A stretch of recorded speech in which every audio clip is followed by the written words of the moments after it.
Hey piano friends, I'm Deanna. Today is the first video in a series of videos in which you'll learn how to make an arrangement of Book of Mormon Stories. For those who might not be familiar, Book of Mormon Stories is in the Children's Songbook for the Church Jesus Christ of Latter-day Saints. It is one of the more accessible songs in the book, and my students have always had a lot of fun learning to play it. I got started on this journey because I felt like I needed more creativity and improvising in my own talents and abilities. So as I went about looking for ways to increase those abilities, I took my students along with me. And one of the things that we did is we took primary songs that they were familiar with. We added chords, we added patterns, and we ended up making some of our own arrangements. So today I want to share that with you. This first video, I'm going to show you how I break down Book of Mormon Stories into manageable pieces and how I would go about learning it if I'd never seen it before. And then I'm going to give you one simple idea that you can take from there and apply to it so that you can try something unique with the piece. The second video, I will give you 3 additional ideas of patterns and things that you can do to play with this, this form and add to your arrangement. When I was working with my students, we did even more than those, and then they chose their favorites. The series will end with 2 student examples of their personal arrangements. Both of them have done a great job, and if you watch them carefully, you will notice that although they have a lot of the same elements, they definitely both have their own flair and personality in them, which is part of the fun of doing this kind of an arrangement. So we'll go ahead and get started with how to learn Book of Mormon Stories. Okay, so what we'll usually do, we'll start with the first line where it says, Book of Mormon Stories that my teacher tells to me. And I will just teach that right hand to my students. If they're already reading music, then I will have them read that first line and go through it a few times so that they can learn it.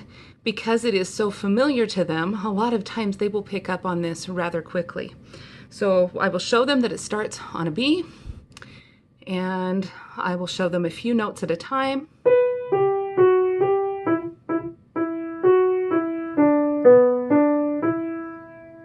We will point out that there's that F sharp in there, and we'll go through that a couple of times.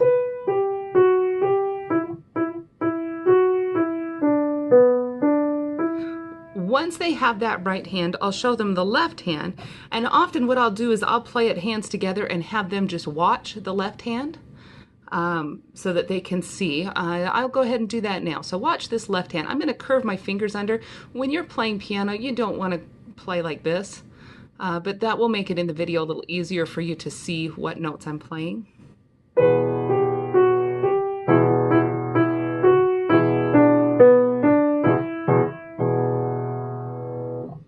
Okay, and they're pretty quick usually to notice. It's just that little 2-note chord, and you just play it over and over.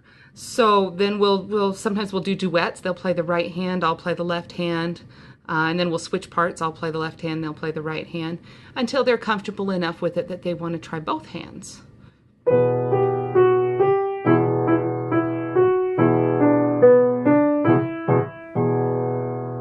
And depending on the student, that might be all that we do in the first week. When they come back, or when they've got that pretty good, we go ahead and talk about how the second line is exactly the same. So all you do is you play it twice in a row. And then they're ready to go on to the third line. Now the third line, if we look at the right hand, uses only 3 notes. It uses this G, the E, and the D. Yeah. Okay, so here's the right hand.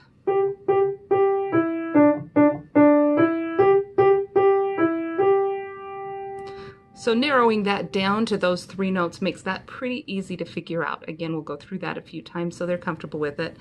And then we'll talk about how the left hand just comes up. We were down here on an E and a B. Now we come up a skip and we're on the G and the D.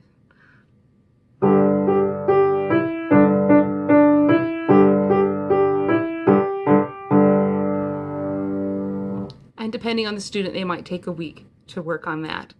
Okay, the fourth line is the trickiest, and it's not that it's really hard, it's just that it's different than the other 3 lines. There's a lot more left hand variety than the others had. So we'll start with the right hand.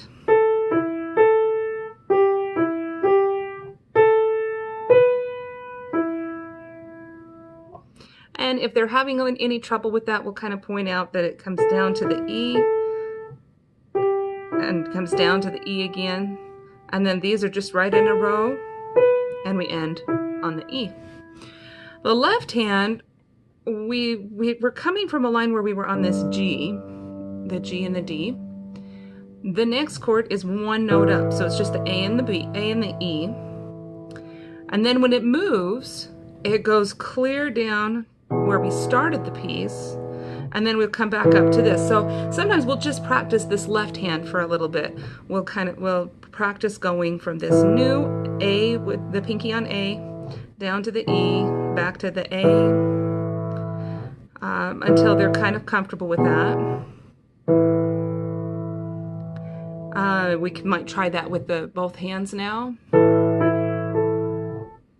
And they might have to go kind of slow at first. Okay, now, once we're back up here, so we've done the A, down to the E, back to the A. There's this really funny chord. We just kind of go inside of that A open chord.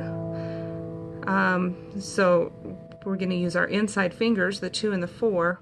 We're going to play this D sharp and the B with it.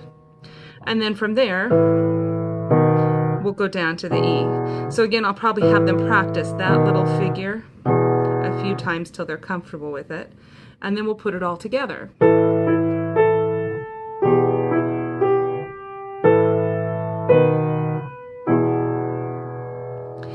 Now, because the left hand is moving all over, that does make this last line the trickiest. And so often we'll spend a little bit of extra time on that line, practicing it and going through it 5 or 10 or 15 times until they really feel like they've got it. And then I will send them to spend a week getting really good at this song so that they can play the whole thing. I'll go ahead and play it through for you once, all put together.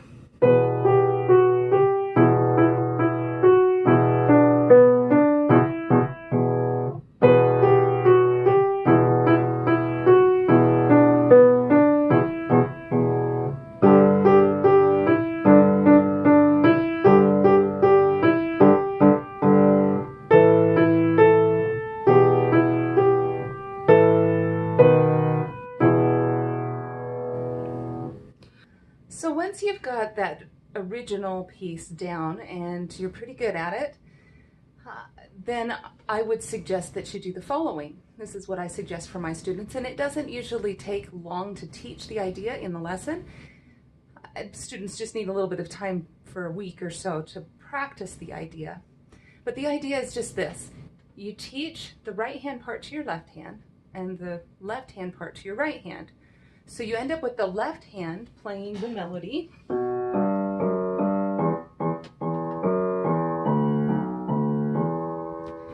And the right hand part playing the chords up high. So it sounds like this.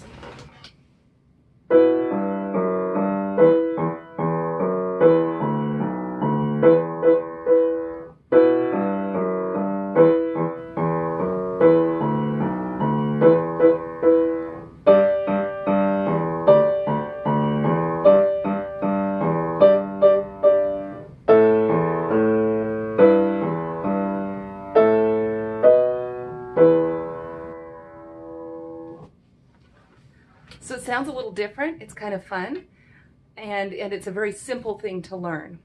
Now it is kind of hard to do at first. I had one student who was really trying hard to do this just exactly right, and I want to show you the mistake that he made.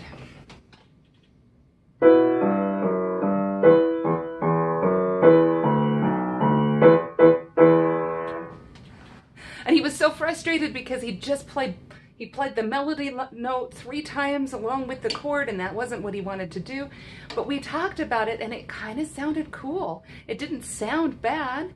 And the nice thing about doing your own arrangement, you might accidentally find something like that wasn't what you meant to do in the first place, but it worked. And you might just want to keep that. So you want to be open to those kinds of mistakes, if you want to call them. We'll call them happy mistakes. And you might want to keep them. Always be listening and don't be so hard on yourself that you don't hear how cool some of those things are. I had another student who really was able to do most of this quite easily, but the last line was just really hard for her. So she worked on it for a week and just couldn't get that last line. So she asked if maybe it was possible to play the last line just like she did the first time. And that worked too. Why not? It's your arrangement. You can do it the way that you like it best, that brings you the most happiness and joy. So I hope that those ideas are fun for you. I hope that you have a lot of fun learning to play this primary song and learning to reverse the parts. In the next video, I'll have at least 3 more ideas for you of different patterns and things that you can do to build your own arrangement.